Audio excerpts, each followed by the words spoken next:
jour, beaucoup de journaux reviennent sur l'installation des membres du Haut Conseil des collectivités territoriales. Installation du HCCT, Macky chante Tanor, titre Réumi Quotidien. En effet, nous apprend ce journal à l'occasion de l'installation du Haut Conseil des collectivités territoriales. Le chef de l'État a vanté le mérite et les qualités du président Ousmane Tanor Dieng. Ousmane Tanor Dieng intronisé de la maison du parti à la maison de Macky est le titre de la chronique du Piroguier qui note que l'image de Macky Sall, le libéral, et d'Ousmane Tanor Dieng, le socialiste, marchant côte à côte et les discours tenus l'un après l'autre rendent bien compte d'un bouleversement du corps de l'histoire. Pour la première fois depuis la perte du pouvoir par les socialistes en 2000, l'ancien premier secrétaire prononce un discours public hors de la maison du parti où le verre a rougi. Et le discours fut une véritable galerie d'éloges à Macky dans une exposition de civilité présentée au cœur du centre de Diamniadio, ajoute le Piroguier à lire également à la page 4 de Réumi Quotidien. Les gages de Tanor, titre enquête qui rapporte les propos du secrétaire général du Parti socialiste.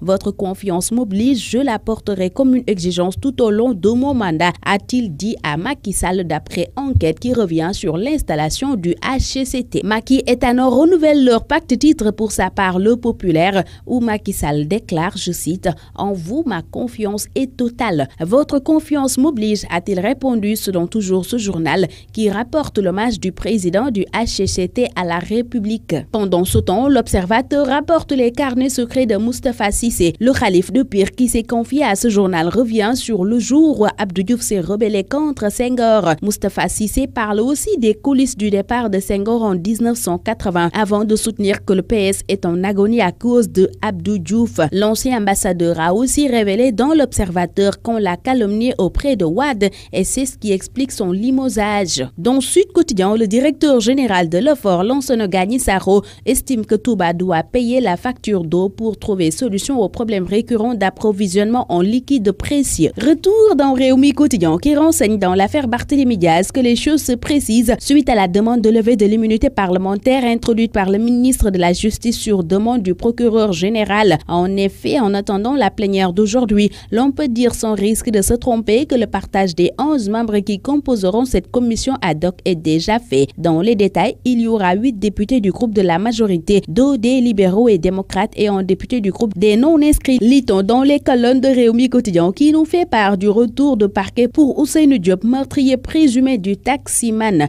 Il sera présenté au juge aujourd'hui si l'on en croit Réumi Quotidien. Walf Quotidien nous fait part au même moment d'une alerte dans le Fouta. Il s'agit des terroristes qui se sont signalés au nord du pays selon ce journal qui indique que les agents de renseignement sont dépourvus de moyens. 4 djihadistes terroristes, Matam, titre Le Quotidien qui indique pour sa part que la gendarmerie a lancé la traque. Et cette présence suspecte de 4 individus armés a fini de créer la psychose dans cette partie du Dondemayo du département de Matam, fait savoir Réumi Quotidien qui note que d'après certaines informations, il s'agirait de 4 individus armés de Kalachnikov, la tête enturbanée et se déplaçant à vélo du type VTT. Ils auraient interpellé un paysan à qui ils ont demandé le chemin menant vers le pont de Djamel, un quartier périphérique de Matam si on en croit toujours Réumi Quotidien qui donne plus de détails à sa page 2. Dans sa version sport, Réumi renseigne que Gorgui Sidian a signé un contrat record de 64 millions de dollars. Et dans le quotidien du sport Stade, l'on s'intéresse à la défense centrale des Lions. Cara blessé, Zargo en pôle, titre ce quotidien. Le quotidien des arènes sénégalaises nous fait part de l'ouverture depuis hier de la saison 2016-2017. L'arène reprend ses droits, s'exclame Sunoulambe. Bonne lecture à tous.